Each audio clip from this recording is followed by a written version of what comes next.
Mark Megan's Roast Mortem. Thanks to the Brehon Hotel and Spa. In line with tradition, in tune with today. See thebrehon.com.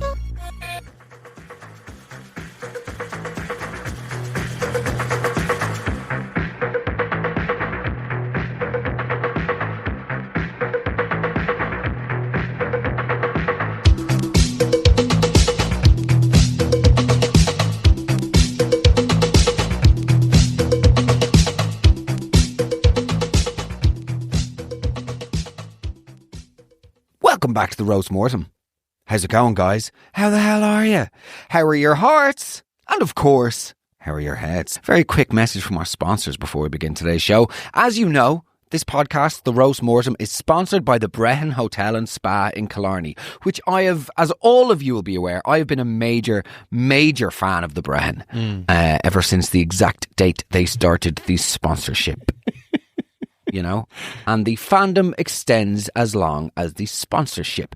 Nevertheless, the Brehon Hotel and Spa and Killarney have given me a code MARK20 for you to use. You get 20% off your entire stay. So, as in like the room. Let's not be, well, I had 4 steaks and Mark said, no, he didn't say that.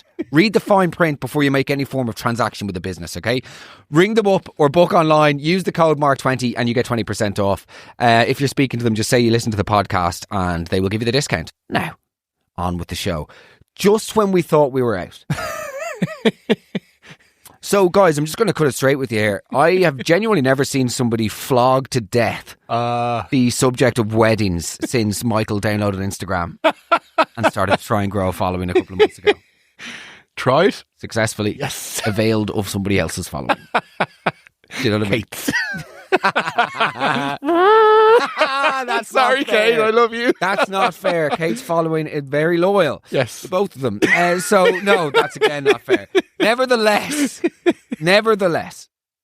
we are at a bit of a juncture here. Today's roast mortem was supposed to be about this. The sister with the voucher, yes. Right? I won my sister. Hiya, Mark. I won my sister €1,000 wedding dress voucher in a local radio station before her wedding, and she complained to people that I didn't get her a gift. Married 10 years and she still talks about it. So that's what we were supposed to be talking about today. Mm-hmm. Everybody seems to be pretty divisive about it. I feel very strongly about it. I think that it is a gift. Okay. I think that if you win €1,000 as a voucher and you ring up your sister and say, listen, swidge bag, I know you're getting married to Phelim in June, you old hag. Listen, I know you found some lumberjack to sling his sausages up your guff, but no, do you know what I mean? It doesn't even make any sense linguistically, sexually, or from an intimate basis or perspective. However, I think if you ring up your sister and say, listen, I've just won a voucher for €1,000, you could use that for your wedding dress. Would that suffice as a present? Or would you just like a standard gift? You know, or, yeah, anyway, look, that's my perspective. We've posted on Instagram. Everybody has shared their thoughts. It is what it is. But as always seems to happen with the Roast Mortem and the Weekly Roast, we open one door and that leads us down an alleyway into oblivion. And there, in that oblivion, we slip into an ether of the ridiculous and absurd. And that is where we are today, my friends. Today, forget the fucking €1,000. Excuse my language. Forget the €1,000. Oh, sorry, the GoFundMe's up and running. So, yeah, let's not forget it. Well, the €1,000. No, I'm talking about the wedding dress. Oh, sorry. Oh, yeah, I got confused. Nevertheless, the GoFundMe is now live. Everybody said to me that this was the greatest idea ever. And then I launched the GoFundMe yesterday, and within an hour there was only 2 donations. One from me and one from Mystery Mick that I forced him to do. So, dig deep, you bastards. We've discussed this before. Guys, there's 2. Look, let me just level with you here entirely, okay? Whenever I do paid content on Instagram, you have to engage with that because that avails me to do other good things that you benefit from for free. So, if you see me doing a paid ad on Instagram, like it, comment something underneath like neato job, Mark, or brillo work, Megan. Interesting. And then the commercial wheel keeps going. I'm happy to be totally transparent with you all as to how I earn a living, right? And that means then you can avail of all the free stuff without having to pay for it. Otherwise, there's paywalls introduced and nobody wants that. Anyway, we decided as a sort of, as an answer to the, shall I say, high expectations of certain wedding couples we've had on the podcast recently, namely a Northern Irish couple who wanted money for a car 3 months in advance of their wedding. We thought, will we start a wedding fund, a weekly roast wedding fund, and give one lucky listener the day of their dreams? And that's happening. I thought we could do $5,000, but as it stands, we're on €262. So maybe my ambitions were a little bit too lofty. Wouldn't be the first time. It'd be a small check. Certainly won't be the last. We do have one wedding vendor on board so far who's going to give them a €300 dance tutorial. Oh, wow. Which is amazing. That's so dead. If you're out there and you want to donate literally €1, by the way, if, as I said, if everybody listening to this podcast today donated €3, we'd have 150k in it. So just be one of the good ones. Click the link and just donate. And it's, again, I don't get any money from this. There's no commercial benefit to me or to Michael from this. So all of the couples that are entering, by the way, you should throw in €1 or two as well, because you're helping yourself or another couple. The idea is that this is like a weekly roast community thing, so get involved if you want to. However, sorry, I'm rambling because I've had my coffee and that's... Anyway, the point that I'm trying to get to is we're not talking about any of that shit today. Okay. Because we've stumbled across a story that is actually more outrageous, genuinely more outrageous. When I first got this from you this morning, I thought this has to be a piss take. But my friends, it's not a piss take. This is real life. It's not a fantasy. No. Would you be into Queen? Oh, yeah. Yeah? Yeah, pretty iconic band. I didn't ask if they're iconic or not. I asked, would you be into them? Yeah, I like Queen, Mark. Okay. Do you? No, actually. Oh, okay. I respect Freddie Mercury's genius. Right. But I don't listen to them and I don't enjoy listening to them. Okay. You know, some bands like that you can go, yeah, I can see it, but it just doesn't tickle my, you know? Okay. Would you have that with any bands? Slayer. Slayer? I don't know. Are you a Spanish student? That's why I thought... Are you a Spanish student on a packed stars with a Jansport with a knitted on badge? That's a really niche visual reference that I hope somebody will identify with. Growing up in the 90s in Ireland was getting onto a stuffed dart in the summer, packed full of a litter of Spanish students, and they would have their Jansports with like Metallica or Slayer. They loved Slayer. Yeah. The Spaniards and Argentinians really love Slayer. Interesting. Big Slayer fans. Yeah. Yes. I'm not. No. Nevertheless, so I mean this with no exaggeration when I say that this is truly the most outrageous thing. I thought that a couple of weeks ago, I thought that was the most outrageous couple I've ever heard in my life.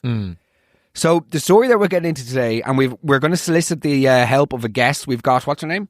Sara Kennedy. No, I prefer to call her what's her name. Oh. It's this cool modern sexism thing that I'm doing. Remember way recently I said that I wanted to toughen up and maybe I should just become a bit more masculine. Yes, what's her face? Just sort of cool, like, yeah, what's the story? Love, just love. Adding love on to every, just modern. The majority female listenership. It's 67% female listenership, just going, cool, we're right. Yeah. Nevertheless, no, today we've got Sara Kennedy. Sara Kennedy. The Irish Wedding Blog on Instagram. Okay, Irish Wedding Blog on Instagram. She is coming on to discuss this story with us. And here it is, right? Without any further ado. Now, this is genuinely the most outrageous story we've ever had, okay? And the reason why we're bringing Sara Kennedy on to the show is because of this. She once had a bride cancel her wedding, okay? Asking for a refund. And the reason that she gave for that cancellation was that her fiancé died. Shocking. Devastating. Awful. It is the one thing we didn't want to happen in the run up to the wedding. The flowers to be delayed or Poncho to hit the dust. You know what I mean? Poncho would be an absurd name.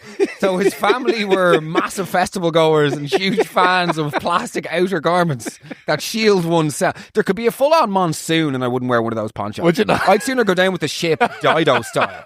Genuinely. Captain John Smith in the Titanic. Bury me at sea rather than catch me floundering at a golf event in one of those feckin' ponchos. That's very fair. I would drown in my own spit. Go on. The cost of them as well. Like you go to a gig and they're like 20 quid. What sort of CPP are we dealing with there?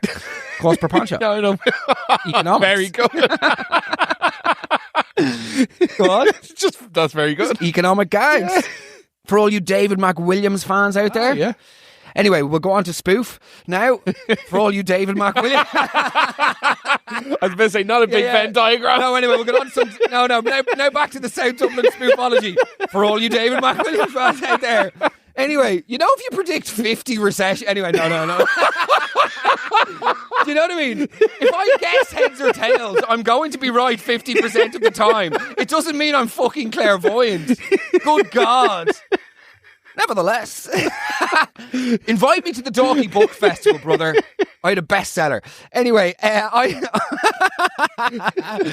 he gets 50K, my dad would hate that. He gets 50k listeners in a week, and all of a sudden he thinks he's shoehorning that in. Nevertheless, she had a bride. Somber now, Right. Mournful. Okay. This is a grieving. She had a bride cancel her wedding, telling her that her fiancé died. Oh. And obviously they needed the refund as Sure. a result of the death. Yeah. That'd be the first. It'd be like, okay, fiancé dead, funeral, get on to the Irish wedding blog on Instagram. That'd be her boss at the time said that we needed death certs in order to refund the deposit. Mm-hmm. That seems really fair. Absolutely. So she got the certs, and then she was also made check the newspapers for over a 2-week period. Oh. Does every death get put into the newspaper as a matter of interest? I don't think so anymore. No, I think it's now, because you know RIP.ie is like private. Yeah, it used to be free, but like it's a big enough cost now. And now they have a podcast. What? They are doing an RIP.ie podcast. No, they're not. I swear to God. For what? Well, it's just reading. Reading death notes. Literally, by the way, more interesting than 98% of the podcasts that do the rounds. So today we'll be doing our biggest icks. Episode 3 of the podcast. Today is just a random episode 4, gone. The average podcast doesn't survive 3 episodes. No. So anyway, she had to get the certs and was also made check the newspapers for over a 2-week period. Her father arrived in to tell me that she was in a bad way and could he just get her the money. Right, that's difficult. Yeah. He then gave her a cert, but it wasn't filled in. I happened... Oh my God. Yeah. Anyway, a few weeks later, I happened to be in a shopping centre randomly. It only needs a justification as well. Oh, that's fine. Just doing some shopping. Women love shopping. Yeah. No, I'm joking. Be careful. I'm joking. I happened to be in a shopping centre randomly, and sure, there he was, alive and well. Oh my God, that is insane. Faking the death. That's horrific. Let's speak to Sarah about this. I think so. Yeah.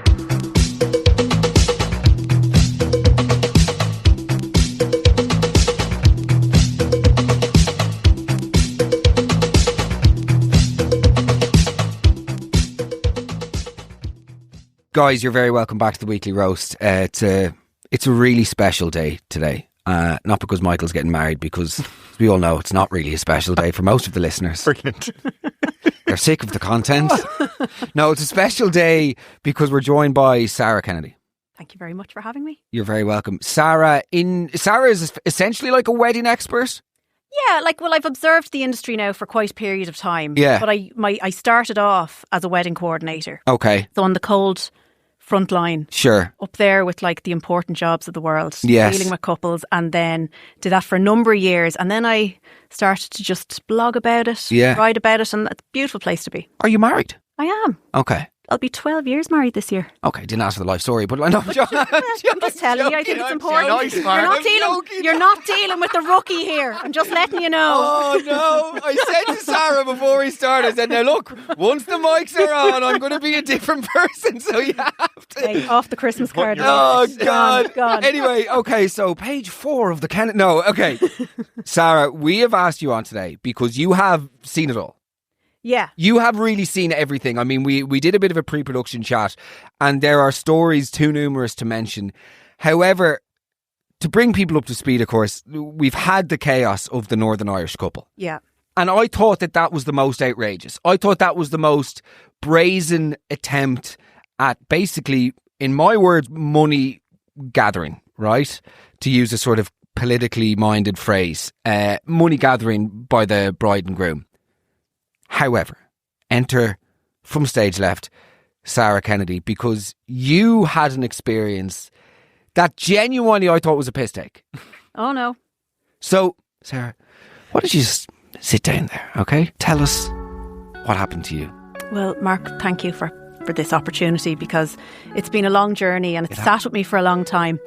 So let me take you back. Please do. A number of years. I'd say we're circa 2006. Okay. We're around the that good time. old days. Good old days. We were good Celtic Tiger weddings, booming, all the rest.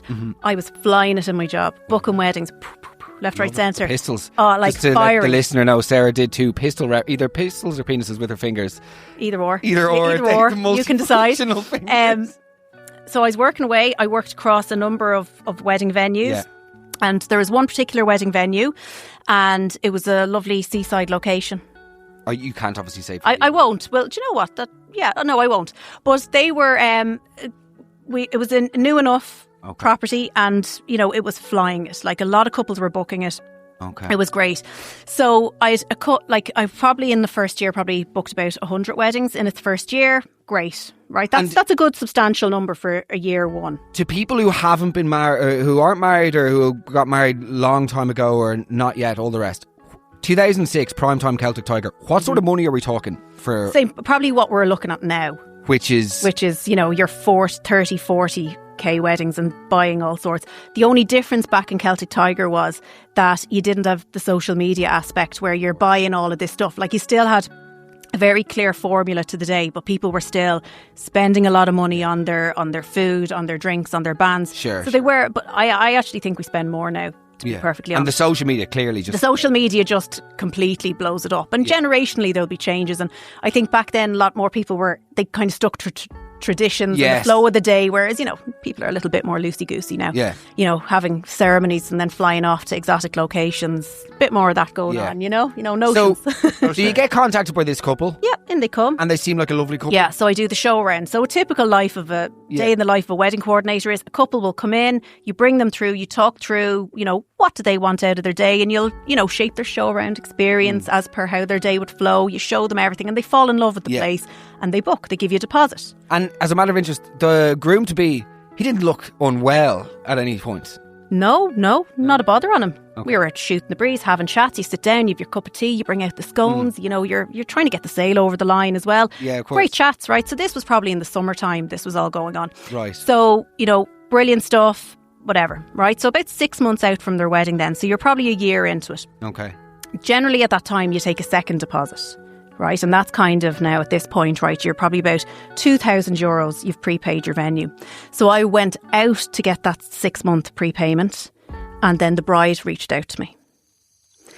And when I say my heart sank when that email came in. So I got an email in to say, Sarah, I'm so sorry, but can we have a call? I'm afraid, let's call him John. Yeah. John passed away. We can't obviously go ahead with the wedding. I kind of derived that when she told me that. Yeah. He's dead. So I was very upset because I've never had anything like that happen before. It was really sad. Yeah. And then obviously you're primarily thinking about your commission, really. Well, it's gone now. Do you know, like what's a girl to do? That €100 is just not coming in. So then I went to my boss. Yeah. And I said, oh God, this wedding, gone. John's gone. He's not coming back. No. It's kind of like the David Stead moment in Big Brother. So you're explaining death to him. Yeah, I'm explaining and he's looking at me with no empathy, by the way. Zero empathy. And I was like, what's wrong with this man? I'm like he's dead. He died and they were due to get married. They have their whole life ahead of them. Did she mention how he died? No. In the email? No, but she did at the end say, could we get our deposit back? Okay, so same email. Same email, terrible, gone, not coming back. And he, it's a difficult time. Could we get our deposit back? Subject like John Brown bread? Like what was the subject? Well, you see, she was replying to my 6-month payment due. The same thread. Yeah. I feel like dead husband deserves a new thread. I kind of feel like she could have just done like an urgent update, like dead. Something. Caps lock. If there was emojis at the time, you could have had the little skull, but the choke emoji or something. Exactly. The skull, the coffin. The whole shebang, right? So I kind of said, right, look, we need to sort this out for her because being overly empathetic about everything and very upset, like I was like, there was tears in my eyes, like I felt for her because you build up such a relationship with these couples, which every wedding coordinator will tell you. You really get to know them. So So basically, the long and short of it is that she just said to you, right, husband to be is dead. Yeah. Any chance of our deposit back? Yeah. And that's where she's left. It's a tough time. That's where she left it, right? So I go to my boss, I explain the situation and I'm upset about it and he's like, like nothing, robot. And he said to me, okay, she wants her deposit back. And a deposit is non-refundable. So it's not like it's in the contract, whatever. But I said, look, in a case like this, like, you know, God love her.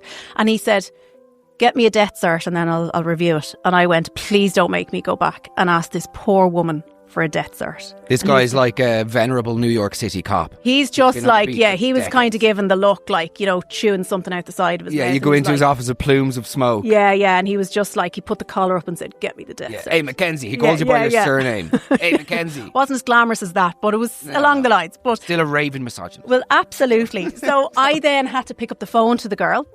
So I couldn't get through to her for a few days. And I kind of understood... Busy with the funeral. Busy, flat out, you know, grieving. So I then said, right, I'll email her. Do you do funerals? Did you do funerals? Oh, yeah, we do them. Yeah. You could have just done a little swapperoo. Well, look, that was... I would have suggested, but how do you say somewhere where you're planning to have your nuptials, you're then... See, that's where the sales, you know, if you came in there... I don't have the killer. I don't have the killer at it. You need to just pivot over from the bridal suite into the morning parlour. Bang. I know, do you know what? I don't have the killer instinct, I think. Turn the uplighters into downlighters and you're all... So okay. The band could have... Look, it would have been epic. But the cake, just mix it up a little bit. But I couldn't get hold of her on the phone. From tears to tears. I like that. Very good. T-I-E. Yeah. Anyway, continue. So I couldn't get hold of her. She wouldn't answer my call. She ghosted me. Not in that way. But ghosted me. So then I emailed her again. And I said, really sorry to hear that Mary, we'll call her Mary. Yeah. I've liaised with my bosses and look, I'm in a position where I've been asked that to release a deposit, I will need to get a death certificate. Yeah. I'm sure you can understand that. It's just this is a process that we have, etc. So if you'd like to come in and sit down with me, I'll take a look at all the work and we'll get, you know, the boss to come in and we'll get everything squared off for you. So I get a phone call then, literally minutes later, from her dad. From the dad? Yeah. So Billy Big Balls comes in. Okay. Right. And he's what sort of accent? Can you do the accent first? Well, it was a heavy man accent, right? I won't discriminate by area, but it was heavy. And he was like, you know, there was a bit... there was a little bit of like... We want that money. Yeah, kind of like, she's in a bad way now. You shouldn't be emailing her, kind of thing. And I was like, well, look, you know, I'm really trying my best to get the money back, you know. And he's like, well, I'll come down to you now with that. And I go, oh, that's brilliant. heavy man behaviour. Brilliant. Now, I'm a young girl at the time. It was a long time ago. Still are, by the way. But I wish. But anyway, the brain's not as sharp. But however, he said, I'll come down to you. I'll have everything you need, blah, blah, blah. So anyway, he comes in with his Pat Mustard moustache, Georgie Burgess, whatever. He comes in and we sit down and he brings me paperwork. So I'm looking at the paperwork. Now, I have never seen anything like this before, so I wouldn't know my arse from my elbow with it. Yeah. So I said, let me bring and just show the powers that be. Stay there. Got him a coffee. I bring it down to the boss man and he's like, again, the fag, the collar. And he's looking at it, he goes, Sarah, that's blank. It's still yet to be filled in. And I was like, oh shit, I just can't cope. With the blank cert, right? So he then comes down and both of us have a conversation with your man and we say, look, we can't, like, we've solicitors that hold this money that's held in escrow until this actually happens. Is that the appropriate use of escrow? Yeah. I've always wanted to be able to use that. Well done. I'm so glad I was here to witness that. Thank you very much. Yeah, it's a moment. As you were. As I was. So anyway, he then leaves in a bit of a fluff about it and all the rest. And he said, I'll get it for you, don't worry. Now, she's very upset, don't be reaching out to her. Okay. And I said, I'll respect, everything's here. Yeah. I'll release the date for you anyway, but let's just keep this up. Now, where I was working was North County Dublin. So I said, I'm going to nip down one of the days. I was going out. And I said, I need to go and get into... So I need some shoes for going out on a night out. So I'm going to nip down to the Pavilions. Where's the Pavilions? Swords. Okay. Right, so I said, I'll nip down to Pavilions on my way home. So I said, I'll take myself out. It's been a busy day, I'll treat myself. Here we go. So I went down. Now, before I got there, I've had 2 weeks of my boss making me check all the, death announcements in all the newspapers. And also the emotional ramifications of, like, you are... I know you're not necessarily... It didn't sit with me, do you know, that way? Like, I felt we were mean. Sure. Do you know, but he had me make sure I was checking... Go back on papers, go find old papers, look at all the papers, every paper that came into the hotel I was looking through for the names and all the rest. And no name was coming up, right? And we probably did have RIP.ie, but anyway, I was looking at newspapers because that's where you looked at the time. So nothing there. So I treat myself after the trauma of the few weeks and all the newspaper searches, all that sort of crack. And I'm strolling around the pavilions. I'm about an hour in, right? And I'm walking by, and there's a butcher's downstairs at the time near, is it Dunn's, I think? Yeah. Walking by there. There they are. No. That groom was alive and well. No. I was not seeing a ghost. Holding hands walked by me. Holding hands. Holding hands. Bastards. Holding feckin' hands. Deceitful little myths. Chatting. Laughing at me. All my newspapers. Snickering. Going through, like knowing everything I do. God, look at her looking for the death There's cert. that pathetic wedding planner. Yeah, look at the bitch there. So that's what they were at. Bitch. Yeah. Mug. Look at that dirty... Mug. Okay, a bit much. Relax. Look at that sweaty Jesus Christ. Sorry. I'm so sorry. There's nobody sweaty. Completely alive and well. They see me. The head goes down. No. And they scurry off. What's Nothing. she like? I thought she was lovely. But in hindsight, she's nothing but a wagon. Did she give you any... like, when you meet these people... Because you meet so many people, right? And first impressions... Look, you always... Right, so at the end of the day, you want the sale, right? And that's it. You want these people coming through the door. And some couples you click with and you get on, you bounce off, you have a great time. And, you know, sometimes circumstances happen where they decide not to get married there and they move on. But you still have a really good relationship with them. Because it's a nice thing that you're planning. Yeah, but like I didn't have a brilliant relationship, but I didn't have a bad one. I had a very good... easy, like they could pick up the phone, simple, standard professional relationship with them. But they, So sorry, you see them alive, you see them both alive. They obviously clearly clock that you've seen. Yeah, because I was standing there, I stopped and I was like, the head was like, what am I seeing? And then they're gone. They scurry off and I'm just too caught in the tracks to go, oh my God. Yeah, it's like you don't actually have time to react to no, because I was like, oh shit. And then you're kind of nervous as well because you're like, if that wasn't him, or they could get antsy with you, and I'm there on my own, whatever. So I just watched them walk by and never heard from them again. Ever again. Never heard from them. And heavy-handed man, dad, gone. Went back. Yeah, no, nobody came near us. They knew. She's the neck of them. What do you think it is then? Did they just find a different venue? They find a different venue, or they decide they're going abroad, or in some cases they say, oh look, let's do something different. You see, when couples go to book their wedding, they're so excited, right? And they think and in a lot of cases they can rush into it and they book, this is the first thing. And we're all doing a job of selling a venue and doing all that, and we can get really excited. So they went ahead and booked. I don't even think they probably shopped around. They came to this venue. They loved it, all the rest, but they can change their mind. And people's financial circumstances can change as well. But like the honesty, this is it's it. fine. If he actually came and talked to me. Yeah, is there anything we can do, or we're going to kick it out by a year, or whatever? Or look, we're gone, grand. Well, then you're not liable for the rest of the money because they were actually due a second deposit at that point. So I could have been anal and gone after them. Yeah, you could have. I could have gone after them, but I didn't. But yeah, come here to me. Have you ever been tempted to Google or LinkedIn her and just see what they're up to these days? I can't remember their names. See, that's 3 babies later. You don't remember things like that anymore. The details I would have at the time, I'd remember everybody's details. I'd know their faces if I saw them. Yeah. So unless I could do like maybe a sketch, yes, put it in. We'll bring that into the office. With yeah. Exactly.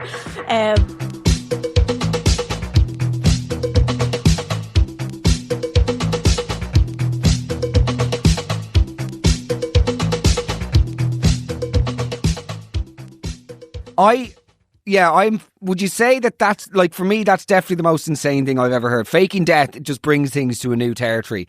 However, there is another incident that you did experience which I am amazed by, because something that we discuss and we have been discussing over the last week is the relationship between brides and bridesmaids and expectations of bridesmaids. Yes. And I mean, like, ostensibly today's podcast was supposed to be about a sister who won a €1,000 voucher, right, for a wedding dress, and gave it to the sister. The sister doesn't think it's counts as a gift. What do you think on that? Well, I can see both sides of it, right? And I'm not going to be sitting on the fence too much here. But so number one is she won €1,000, and there's very little amount of dresses in the market that you can buy for €1,000. So it depends on the shop she got really? it. So she probably ended up having to pay another $2,000. Maybe it depends on the shop. What's the average dress cost? The average dress cost at the moment is between 2.5 to 3K. stock, right? Now, you can absolutely get dresses for 1,000, but I don't know what shop that was for, right? So either she got her whole dress, wow, that's amazing, and my sister sorted it out. But maybe in the bride's head, she's like, yeah, well, she didn't pay for that. But I suppose the point that I have on it is, if she wins a €1,000 dress voucher, right? Yeah. She could just stand outside the shop and go to the next punter coming in going, listen, love, your husband looks like he, fitting well. Here's $1,000. Do you want to buy it for 700 quid? She could have. 100%. Absolutely, if they were thinking straight. But I think, do you know what bothers me about weddings now is, and I see it from all sides, and I get a lot of DMs about this, and you see, when you're in that wedding bubble, like, you start to go down the lazy track of a sense of serious entitlement when it comes to presents and this expectation. Yeah. Like, and I would have had couples for years in front of me speculating how much they're going to get in their cards. No. Yeah, like they'd be sitting in front of me doing it and telling me how much that they'll then pay me in cash on the day. I'm like, no, your wedding's due a month before. That's not going to work. And so it does really... What's the and I know everything is... Firstly, do you think a gift is a guarantee? Well, I think, it was meant to be your presence is a present. But look, we're Irish. I wouldn't dare go to a wedding without giving a gift, Agreed. Right? If I was ever bridesmaid for someone and I gave them €1,000 prize voucher, because it's a voucher, right? Because, it depends on the circumstances. If they were able to get their whole dress and I was the bride, I would be like, you've done enough. I don't need anything else from you. But this sense of you owe me something. Yeah. I don't like that anymore. So do you think, because we were having a conversation with a couple of producers outside earlier, and they were saying that two things, that for a black tie wedding, you have to give more money.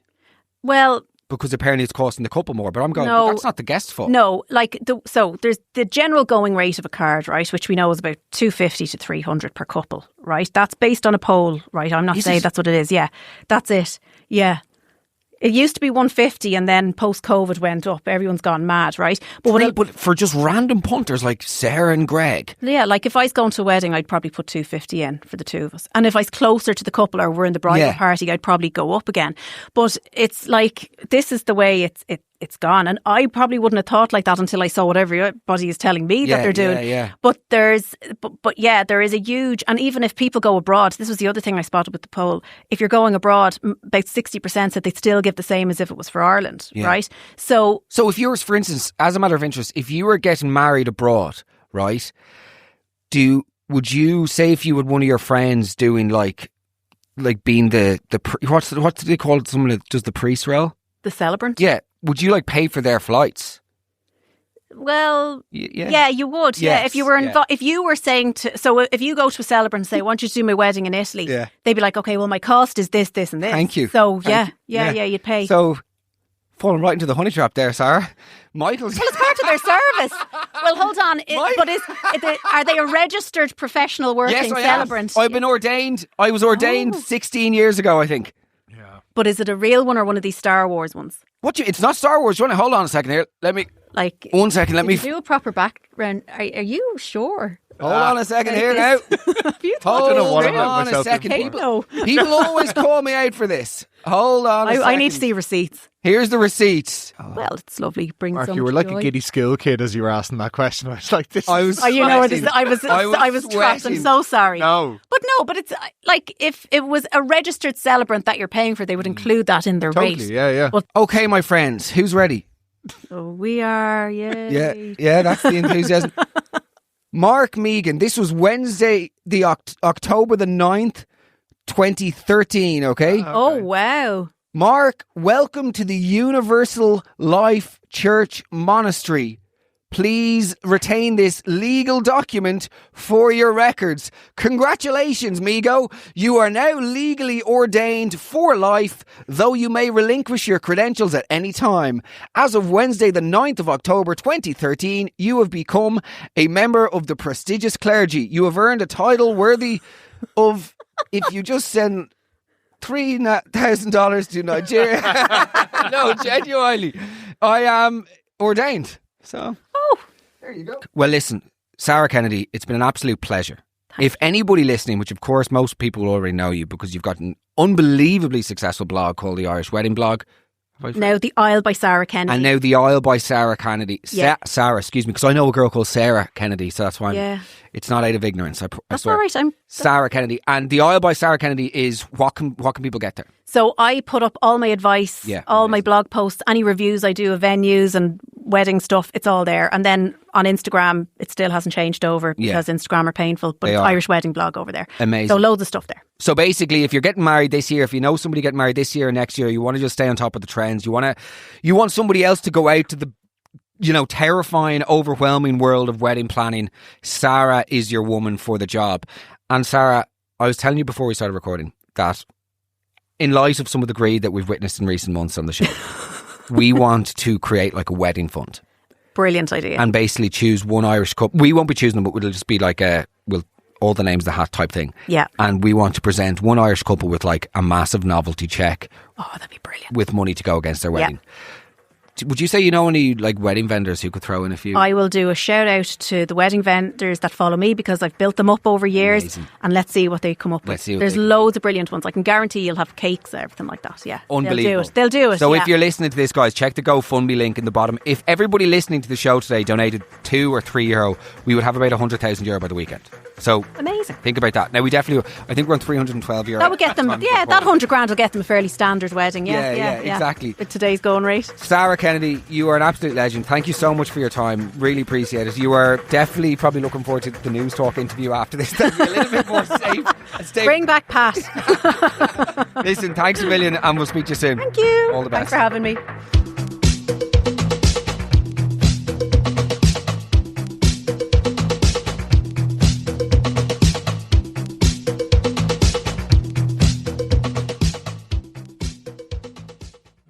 Mark Megan's Roast Mortem. Thanks to the Brehon Hotel and Spa. In line with tradition, in tune with today. See thebrehon.com.